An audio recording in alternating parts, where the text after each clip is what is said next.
వాళ్ళు వాళ్ళు ఇప్పటికి కూడా వాళ్ళు గత ప్రభుత్వంలో ఉన్నప్పుడు అధ్యక్ష ఏ విధంగా ప్రవర్తించిండ్రో ఇప్పుడు ప్రతిపక్షంలోకి పోయిన తర్వాత కూడా వాళ్ళ వైఖరిలో వాళ్ళ బుద్ధి మారలేదు అధ్యక్ష.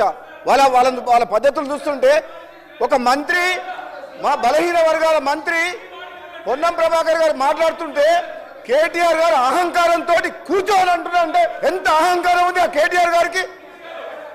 తెలంగాణ ప్రజలు చెంపచెల్లు కనిపించే మీకు జవాబిచ్చుతారు కూడా కేటీఆర్ వైఖరిలో మార్పు రాలేదంటే ఆ రాచరిక పాలనకు వద్దనే తెలంగాణ ప్రజలు మార్పు కోసం అని చెప్పే వాళ్ళు అక్కడ పంపించిండ్రు, అయినా బుద్ధి రాలేదు.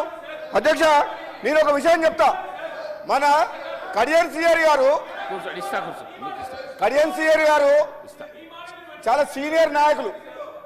ఆయన సభలో మొన్న మాట్లాడుకుంటా సభలో నా గురించి స్పీకర్ ఆయన అంటే గౌరవం.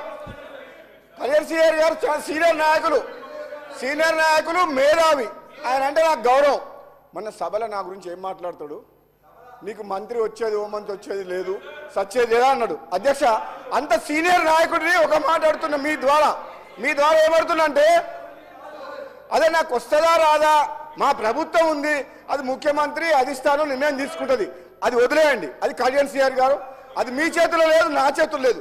కానీ నువ్వు ఒక ఉద్యమకారుడు తాటికొండ రాజయ్య గారికి నువ్వు 2 సార్లు మోసం చేసినావు. ఎట్లా?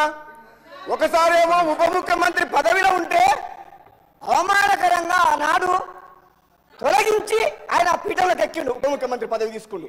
ఆయన తెలంగాణ కోసం ఉద్యమ పార్టీ అని చెప్పి ఆనాడు కాంగ్రెస్ పార్టీకి రాజీనామా చేసి టీఆర్ఎస్ పై గెలిస్తే ఉప ముఖ్యమంత్రి పదవిలో అవమానకరంగా తీసేసి పదవిలోకి ఎక్కిన చరిత్ర ఆయనది. రెండోసారి మొన్న సిట్టింగ్ ఎమ్మెల్యే అయిన తాటికొండ రాజయ్య ఉద్యమకారుడు, ఏనాడు తెలంగాణ కోసం మాట్లాడిన కడియం సిఆర్ గారు మళ్ళీ మంత్రి కావాలన్న ఆశతోటి మళ్ళీ ఆయన టికెట్ ఇవ్వకుండా ఎమ్మెల్యేగా గెలిచి వచ్చిన తర్వాత వాళ్ళ ప్రభుత్వం రాకపోయేసరికి ఫ్రస్ట్రేషన్ లా ఏం మాట్లాడో అర్థం కాక నువ్వు మంత్రి కాదు నేనైతేనా కాదా తెలియదు, కానీ నువ్వు మాత్రం నీ జన్మల టీఆర్ఎస్ పార్టీలో ఉంటే నువ్వు మంత్రి కావు కడియం సిఆర్ గారు, అది మాత్రం గుర్తుపెట్టుకోను. నా గురించి అట్లా మాట్లాడచ్చు అధ్యక్ష మీరు ఒక్కసారి వినండి. రాజగోపాల్ రెడ్డి గారు ఒక్క